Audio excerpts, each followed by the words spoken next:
and welcome to a conversation with Pat Torpey. I'm your host, Eric Miller. This is part of the Pods and Sods network, and I want to thank you, first off, as always, for clicking the download button or the subscribe button or whatever collection of buttons you've clicked in order to find this episode. It's always very much appreciated. It was a real thrill to chat with Pat. He's actually my third Mr. Big guest, and we talk about their new album Defying Gravity, which is fucking awesome. But we talk about his early career and sort of working the scene as a hired gun, if you will, and then eventually connecting with the sort of brotherhood that would become Mr. Big and his first impressions of that, and obviously Mr. Big through the years, and what Richie Kotzen's tenure in the band meant to him, and his thoughts on winery dogs, his thoughts on all kinds of things. Obviously, we talk about his struggle with Parkinson's, which he's very forthright about, and inspirational. He talks a bit about what are some of the misunderstandings about Parkinson's and what he's doing to raise awareness and things like that, which is fantastic. And hopefully you'll listen to that. And again, obviously a lot about Defying Gravity, the new album, and it's awesome. So again, it was a real treat to chat with Pat, and hopefully you'll enjoy this as much as I enjoyed having this conversation with Pat Torpey.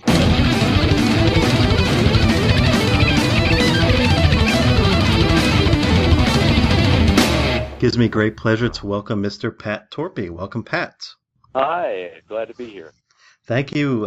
Thanks for taking the time to chat with me. You have obviously a long career with Mr. Big and a lot of sort of side work and things like that. And I certainly want to get into all that. And obviously, Defying Gravity is the new album, and it's fucking fantastic. So I want to focus on that as well. But the first thing I always get into with folks is kind of the very beginning. Can you talk about like your initial discovery of music, or when was it that you knew you wanted to be a musician? Well, I think I was about, I can't remember exactly, but I was about 8 or 9 years old. I was born in Cleveland, Ohio, outside of Cleveland, in a little smaller suburb of Cleveland. And my family used to have these, on Sundays, my family would go to these Sunday picnics where 10 or 12, 15 other families would get together with the kids, and we'd be running around in the woods, and it was an outdoor picnic thing, and they'd barbecue, and everybody was drinking beer, not the kids but the parents. Right. And and they had a polka band that would play, and they had a drummer, and it just caught my eye, and I was able to sit behind him up on a railing and kind of look down and watch his movements, and I was fascinated by it. And right then and there, I like I said, I might have been 8, I might have been 9 years old. I thought, I want to play the drums. So I ran to my mom and said, Mom, I want to play the drums. And she probably, I don't know what she said, but I'm sure it was like, yeah, okay, great, that's fine, and then went back talking to the parents. But that was the first time that music kind of hit me a little bit harder than I had ever experienced in my life. So I was fairly young. Right. And I was determined. I got pretty determined after that. I went home. I got some sticks or twigs or tree branches that were about the size of drumsticks, and I whittled them down and whittled all the bark off of it and took a magic marker and put my name on them, and so I was banging around with these.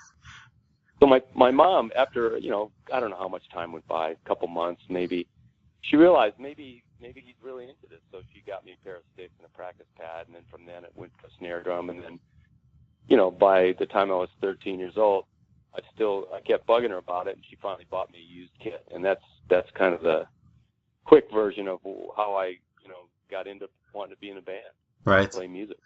Were there drummers as a kid? So the polka guy is one thing. That's that sort of makes it tangible. Like, wow, people do this in the real world. I want to do that. But as you start practicing and stuff, who were the guys that really turned you on, really inspired you? Well, I think one of the first things I noticed was Buddy Rich, because he had a big band going, and this is in the mid to late '60s, and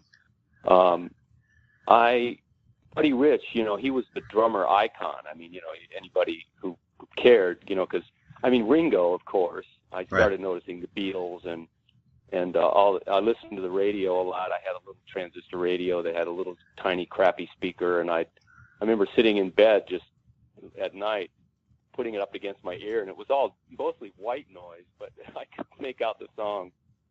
And I just noticed I always listened to the drums. I always focused in on what the drums were doing. But I would say Buddy Rich, and then, later on when I discovered Jimi Hendrix and Led Zeppelin and the Stones and the Beatles more, all the classic guys that everybody talks about as influences. But one thing I did was I paid attention to a lot of different kinds of music because I got involved in the music classes in school.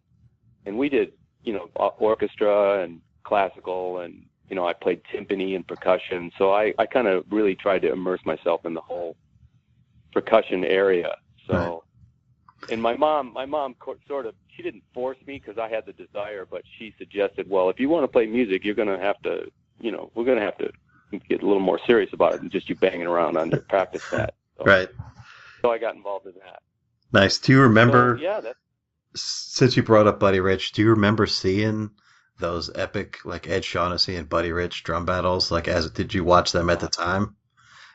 Of course. And I loved Ed Shaughnessy. His technique, the way he flipped his wrist when he'd hit the cymbals, I tried to emulate it. I noticed I used to watch the Tonight Show anytime I could just to watch the band.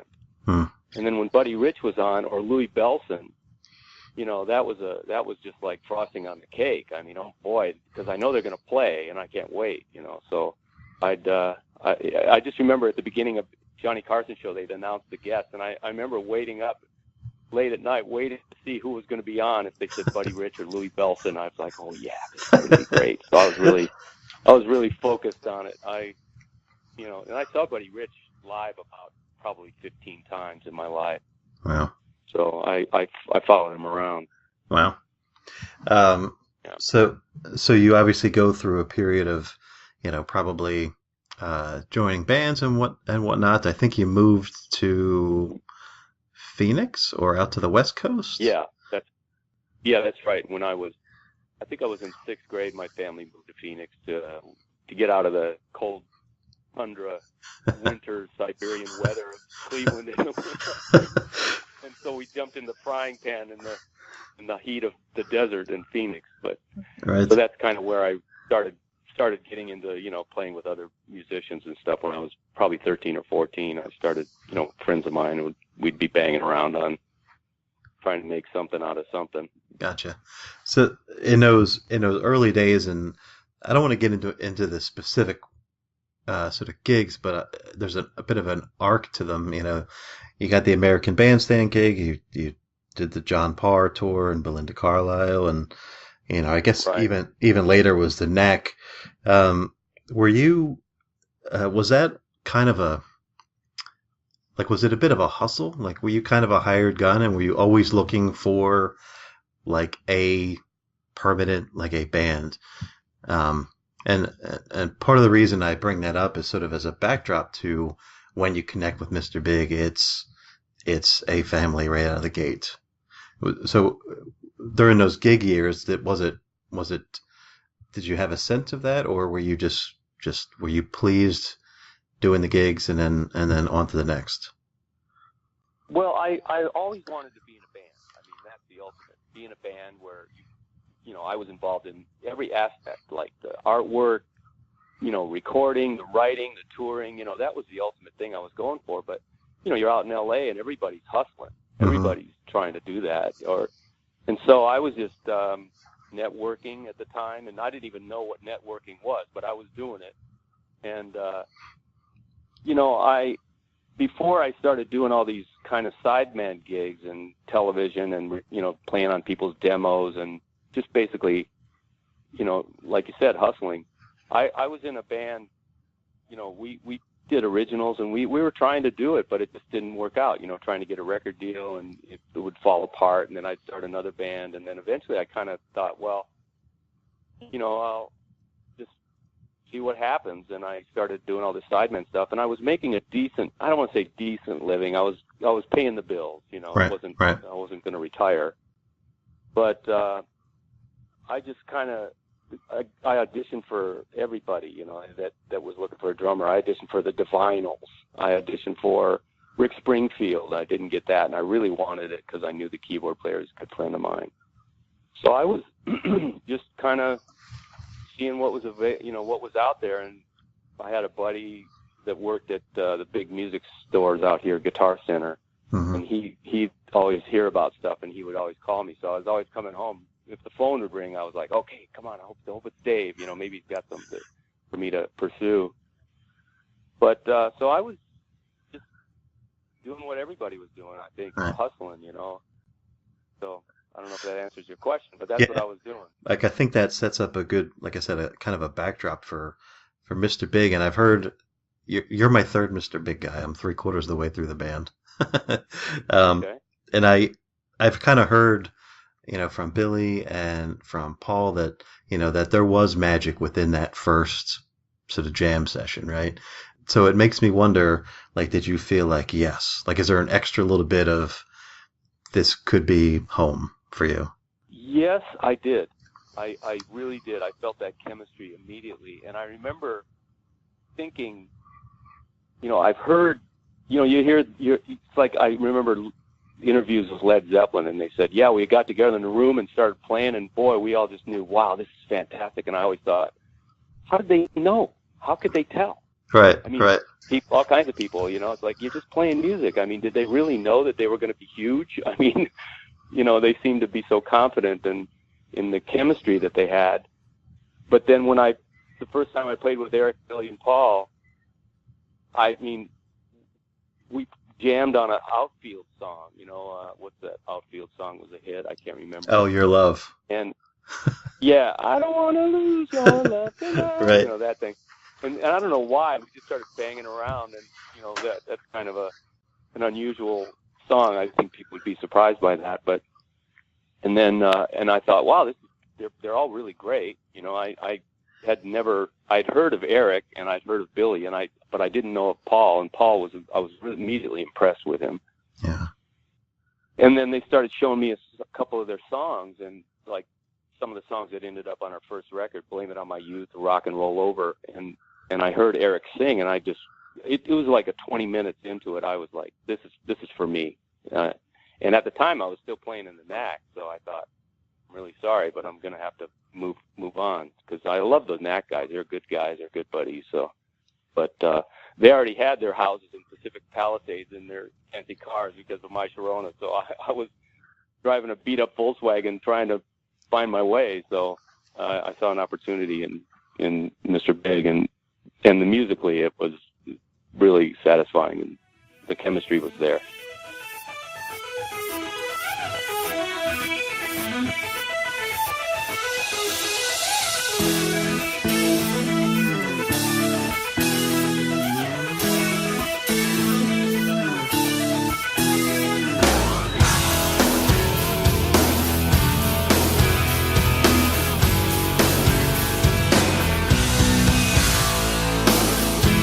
She just woke up, but she's still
guess it's maybe the first or second album. One of your first big tours is with Rush, right? And I'd be remiss to not ask a drummer. You know, I'm guessing you're in your early 20s and you're on the road with Neil Peart. What do you pick up from that? You're making me a little bit younger than I actually am. There, I was born in my early 30s. Okay. Perfectly honest. But you know what's really, you know, and I'm not ashamed to say it. I wasn't a huge Rush fan. I mean, I'd heard their music, but I didn't own any Rush records. Right. Because I come from Billy and I are about the same age, and the progressive bands that I was into were more first generation, like Yes and Genesis and Emerson, Lake and Palmer. And so when I heard Rush, there were so many things. They were influenced a lot by Genesis and Yes, and they were more second generation things. And I just kind of, you know, I was more into listening to the originals, what I thought was the original progressive band. But when we got on tour with Rush, after a couple shows, I became a huge fan because they are so fantastic. And every night they just do it. And I was so impressed with him because he's just a machine, you know. I mean, nobody does it like Neil Peart. And he's kind of got his own thing. And he's actually really a humble guy. And, you know, he actually does kind of an aw shucks when he gets all these awards and accolades. He's like, oh man, all I can do is concentrate on what I know I can't do and the mistakes I made tonight. And oh gosh, you know, he's like one of those kind of guys. Right. Pretty introverted. And anyway, so the whole experience with Rush, it turned me into a huge Rush fan, and they were great guys, and it was such an amazing experience. So you were on tour with them. Yeah. So you were always sort of, like you said, you were kind of absorbent to different styles and stuff like that. So when you see him, you know, like, what do you pick up? Is there anything that you remember thinking like, oh, okay, now I see this? Anything you learned from him? Well, yeah, of course. I mean, every drummer I see, whether they're pros or beginners or in clubs, there's always everybody. It's like everybody's got their own fingerprint, right? And you can pick stuff up from. There's always something you can kind of learn or pick up from any drummer, really. And then being on tour with Neil, one thing that he's such a pro. That's what really impressed me. Right. And he's almost like a classical musician, because he pretty much has his parts, and he plays his parts, and it's not like he's improvising all the time. Although he can improvise, and he does it in his solos. But in the songs, he just plays his parts so consistent. His sound, just totally impressed with the whole package. Right. And you know, and he had a practice kit set up in the backstage, and he said, anytime you want to come in and bang on these things, it's up to you. Anytime you want to do it. So there were a couple things that I was working on, some Latin patterns and some you know, like the Rosanna groove and stuff like that. And he would come in and say, could you show me how to do that? Wow. I don't understand, you know. And I had a good relationship with him because I wasn't in the position of being in like an awe that I would melt, you know. Right. He treated me like a peer, and just great experience to have, and it's amazing to actually be able to call him my friend, because not many people are able to get in that position to hang out with him and the other two guys as well, because they were great. Yeah, it's wonderful. One thing about Mr. Big, the sort of the arc that I want to ask about, and, you know, kind of bleeds into some of your side projects, was, you know, Richie Kotzen, right? So Richie Kotzen was in the band for a record or two, I believe, and I think you played on some of his stuff. Yeah. How did Richie and Mr. Big change the complexion of the band from your perspective? Well, he and Paul are both masters. You know, they're both master musicians, but they are different. Yeah. Richie has a different sound. He has a more legato kind of style. You know, it's more fluid, a little different. Paul's more rock and more technique, and you know, but they're both fantastic. They're both super creative, and they both can play the drums a little bit. So they've always got some little suggestion, and I welcome their suggestions, because they come up with good ideas. Yeah. So, but Richie brought, you know, he brought a little more R&B, blue-eyed soul to the band on the two records that he did, I think. Plus, he's a fantastic. He's a lead singer. I mean, Richie can sing anything. Yeah. And so that aspect of it, was really great to be able to work with him. And I did a lot of solo tours with him after that when Mr. Big had our hiatus after he broke up somewhat. Richie would go out and do some shows in Europe and Japan and South America, and I went out with him, and it was always fun. He's a great guy, super friend. And we're all good friends. It's like there's no big rivalry. Right. Yeah, of course not. Yeah, exactly. So it's one thing that I always was curious was, like, do you ever look at the Winery Dogs when that started and say, it's Billy and Richie, and you ever like, hey guys, I'm here. Was there ever a period where you considered, Yeah, well, originally we when Paul left and we kind of stopped, Richie and I and Billy got together, and that's how I ended up kind of working with Richie. We talked about getting together a 3-piece band then. It just didn't happen, it was just one of those things. We talked about it, we jammed, we felt like that we could do something, but it didn't happen. And then after Richie did join and we got back together with Mr. Big, and then we did a couple records, and then when we stopped again, Billy and I and Richie had another go around where we thought maybe we can do something, but it just, one thing led to another. I started a family. My son was born. Right. Billy started working with Steve Vai. It's just one of those things. It just didn't happen.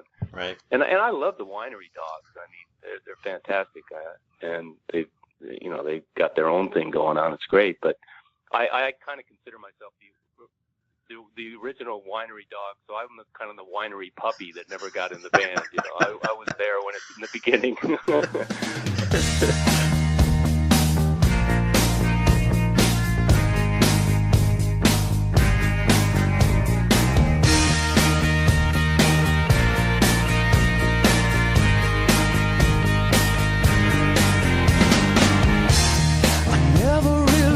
Quite right, I don't know why. All I know is something's wrong. Every time I look at you, you seem so alive.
I'd be remiss if I didn't sort of ask you about your Parkinson's diagnosis. And I want to sort of handle it kind of gently, and, feel free to be as forthright as you like or not.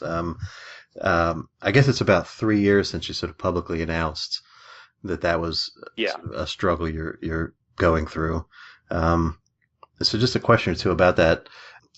In general, what have you learned about yourself through that struggle? Well, one of the things in the beginning, the kind of person I was very independent, very kind of a nuts and bolts. I can take care of it myself. I don't need anybody's help. I'm fine. Leave me alone. Independent. Kind of right. Self-motivator kind of guy. So what happened when I was originally diagnosed, I had some mental issues. I went through some depression because all of a sudden I realized, I've been a drummer for 35, 40 years, and that's going to change because I know what the disease is involved with. It's, muscle control and articulation with, what you can do. And I could feel the changes happening. So I went through a bit of a depression, and it made me realize that depression is a real thing that can really, it's brain chemistry. Yeah. Where up to that point, I kind of, you hear about somebody depressed, I'd go, oh, come on, go get an ice cream cone, go see a movie, right. Go take a swim, snap out of it, But when I went through it, I have a whole new perspective on how powerful it can be. Your mind is powerful. And I learned that my wife is my guardian angel, and she saved me. And the guys in the band, once again, they are my brothers in arms. They, because I was ready to throw in the towel. I just said, look, just get another guy, and I understand. It's no big deal. And they said, well, we don't want to get another guy, or we'll get another guy, but you're going to be there and you're going to be on stage with us, and we want you to be involved. And I thought, I didn't even know how I'd go about it. But were you nervous were you nervous to bring it to them the first time? No, because I wasn't nervous about it. You mean about suggesting to replace me? No, just to inform them, like, I'm assuming it was kind of a band meeting of some sort. That was a hard day, I'm sure. Yeah, it was. And it was really tough. I informed them first, and we didn't announce it because I wasn't sure. And our management said, we've got to make a statement because we got an album and a tour coming up. And I said, okay. And then I said, but give me 24 hours. And then the next 24 hours went by, and I called him, can you give me another 24 hours? Give me another 24 hours. And then finally I just kept thinking, Pat, what are you doing? What is the harm? I don't know what I was afraid of. Right. And then once they announced it in the press and it got out, and with the internet, of course, there's a wildfire. I got calls and emails from people all over the world. It was a relief. And I thought, what was I thinking? I was relieved about it, actually. It felt like a weight was lifted. Yeah. So, and then, of course, the way that, I saw a future, because one of the descriptions of depression is you can't see a future. You don't have any idea of what you're even living for. Right. And so all of a sudden I was back in the band. We had a tour. I remember the first show we did in London. And Eric introduced the band, and we all, say something on the mic. And I just remember saying, I didn't think I was going to be able to be here. It's so great to be here. And I was genuinely elated. I was walking 3 feet off the ground. I couldn't believe that because I didn't think I was ever going to be able to do it again. So it was pretty exciting and pretty amazing time. And it made me learn a lot about myself. Yeah. I'm gonna end this with the biggest softball in the history of softballs, but before I do that, I want to ask you just a general thing about Parkinson's or two, right? What should people learn about Parkinson's? Like, what's a misconception out there? I think the first thing is Parkinson's is not Alzheimer's. That's what some people get them mixed up, and they think your mind is going. Right. Parkinson's doesn't do that, and it's not a death sentence. Right. And so that's that's my biggest thing that I would tell people, because, you know, of course, people hear about Parkinson's and then they mix it up with Alzheimer's and they think, oh, how much time do you have? And are you going to recognize me? And, you know, all these thoughts go through people's heads. And if you see somebody with a tremor, it's, you know, it's not that big a deal, you know, because my tremor is, you know, you can see it. It's prominent. It's worse than it was a year ago, but it's not unmanageable. Right. So, you know, just those things, and I had to learn about these things myself. So that's what I would say. Of course, yeah, it's and that's a continuing struggle, right? As before we started recording, I mentioned that I've spent a lot of time as an epilepsy awareness advocate, and there are still pockets in this world, even in the United States, where, you know, people think if you have a seizure, you're possessed or whatever, right? So it's, I mean, that's obscene, right? But it's indicative of, it's just this never-ending struggle that, you know, there can never be too much awareness. So that's why I like to, you know, thanks for sharing that kind of stuff. You're welcome. Are there organizations that you work with, or is there something practical people can do to? Well, I did write a blog for the Michael J. Fox Foundation. Okay. That they published, and I haven't really been working with them because we got busy, but you know, I offered my services. I am doing this is kind of a first announcement thing, and it's sort of tentative, but I think it's going to happen on December 4th of 2017. I'm doing a fundraiser thing for Parkinson's in Nashville. It's kind of a drummer Pat Torpey Day thing that they're doing, and it's a fundraiser. So I'm going to donate it to the Michael J. Fox, you know, Parkinson's Research Foundation. I don't know the exact name of it, but I communicated with them just this week, and I'm waiting to hear back from them. Excellent. That's amazing. And I wish you luck with that. So here's the biggest softball. Ready? For you, what has the support of the fans meant in this struggle? Well, the fans are everything. I mean, I wouldn't have, there isn't anything in my life that I don't have if it wasn't for the fans going out and coming to a show or buying a record or, you know, buying a download or whatever. So, I mean, of course, the fans are everything. And our live performances are the most important thing to us, because that's when we hold court. That's when we go to church and the fans are there and we do it all together and make it an event. Because our philosophy in Mr. Big has always been, when we play a live show, we want to make it an event, something that people remember, give them their money's worth plus. Right. And so the fans are the most important thing to all of us in Mr. Big.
yesterday.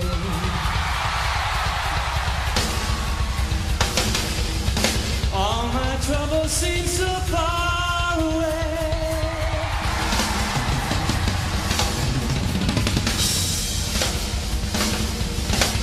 Now it looks as though they're here to stay. Oh, I believe in yesterday.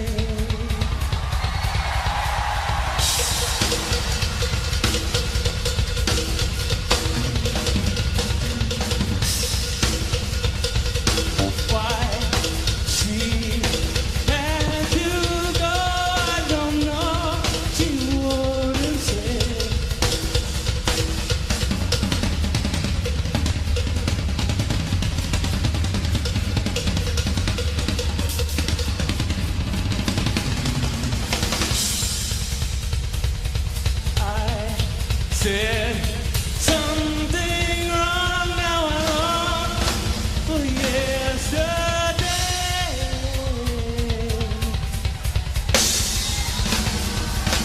Yesterday,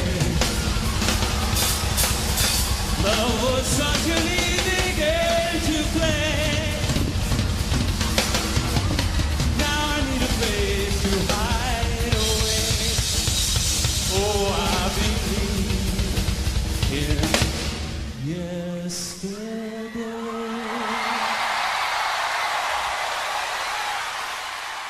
Have you been working on the switching instruments thing? Still having fun with that on stage? Yes, yes. We have a new one that we're working on that we have never done before, but we're gonna leave it for the surprise of it. But I will be lead singing, so it should be fun. Fantastic. So obviously, Defying Gravity is the new album. I think it's the 9th Mr. Big album. Yeah, I believe so. Yeah, around the sort of press of this, a lot is kind of made of the timeline. So you guys, spent 6 days in the studio, super intense to make this record. I'm kind of curious from a practical sense, like, what does that look like? 6 days, do you have a schedule? Like, everyone's got to be up at 8 a.m. in the studio by 8:15.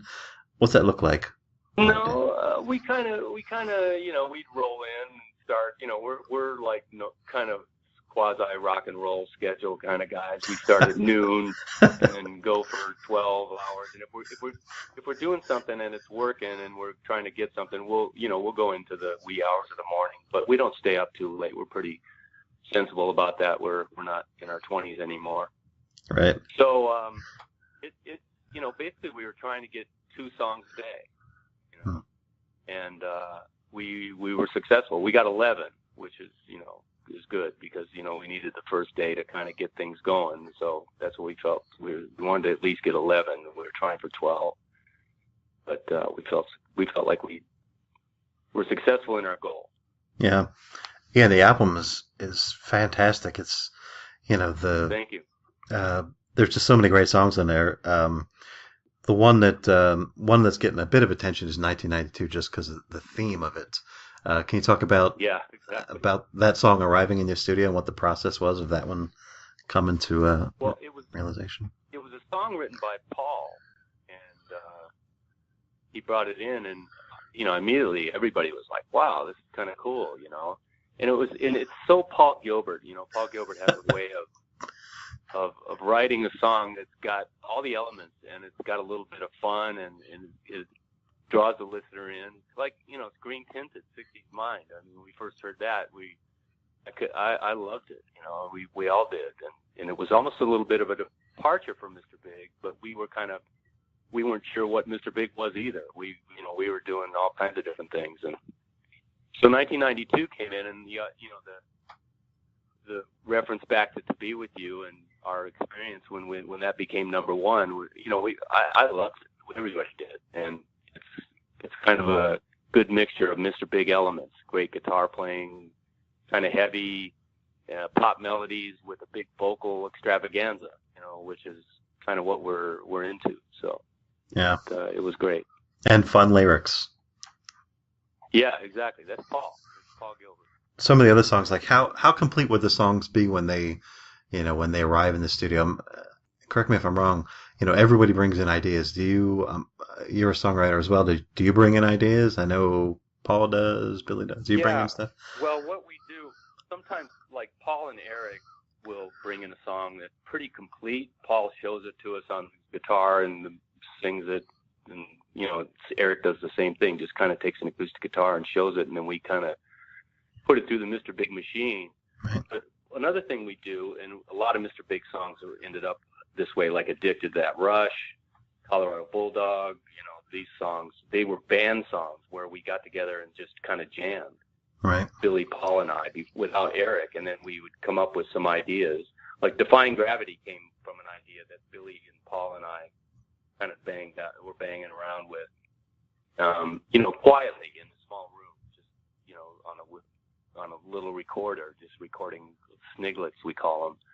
Sniglets, they're like little ideas. And then Eric, it's kind of mind-blowing because if you heard the Defying Gravity sniglet idea, you'd like, I remember thinking he's not gonna know what to do with this, but whatever, it's an idea. And here he comes back with this whole thing that he put together called Defying Gravity, and I was like, blew my mind. I mean, Wow. That's just Eric.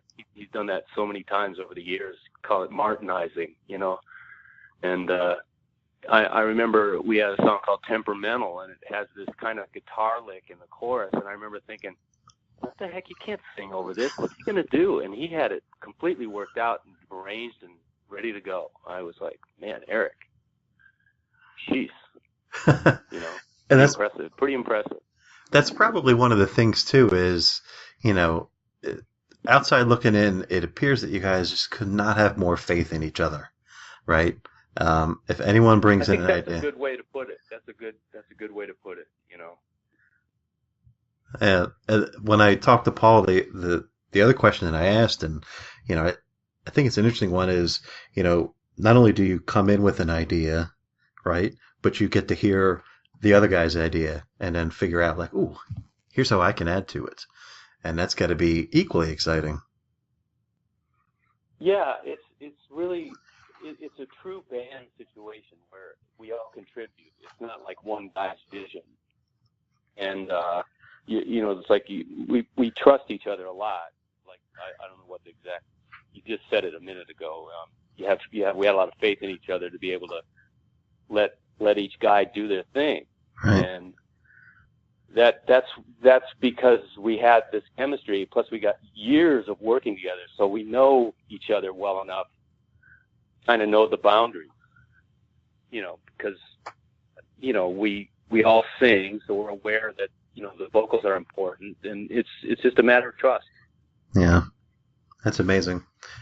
Well, I want to thank you for your time, and You're welcome. The thing about this band, and I kind of wanted to capture in the beginning, and then through your struggles, is from the outside looking in, it really just seems like you said, a band. It's a brotherhood, right? And boy, it comes across the screen. Like there's no doubt about it that these four dudes love each other. And I think that's a unique thing about Mr. Big. And I think that probably resonates with the fans, which is why, people will follow you wherever you go, artistically in your career.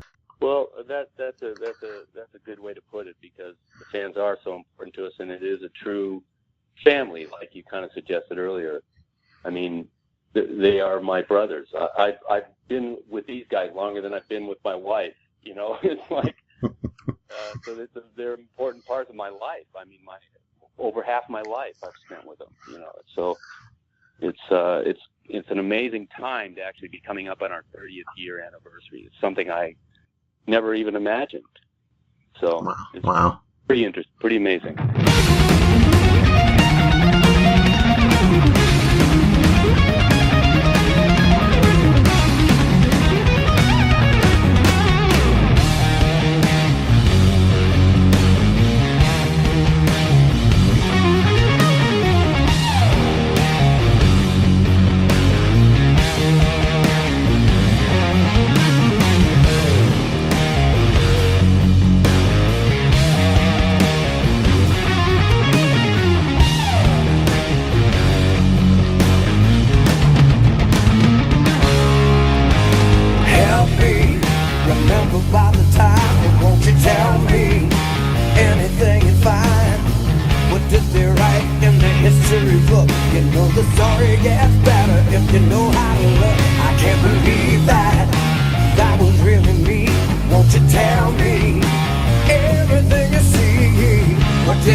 Thanks again for listening. You can find all things Mr. Big on their website, which is MrBigSites.com, and follow their tour dates, check out what they're up to, see what Pat's up to, buy some merch, etc., etc. You can find more of us on our website, which is podsodcast.com. You can also find us on Facebook at facebook.com/podsods. You can find us on TuneIn, on Stitcher. You can find us on iTunes, where you can leave a rating and a review and subscribe. That would be super appreciated. Say some kind words. It always brings a smile to our faces. And thanks again for listening. I will close, as always, with some words of wisdom from Mr. Bill Hicks. Thank you.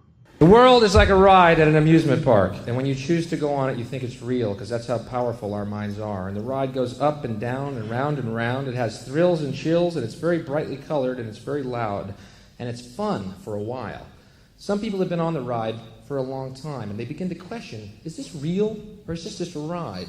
And other people have remembered, and they come back to us, and they say, hey, don't worry, don't be afraid, ever, because this is just a ride. And we kill those people.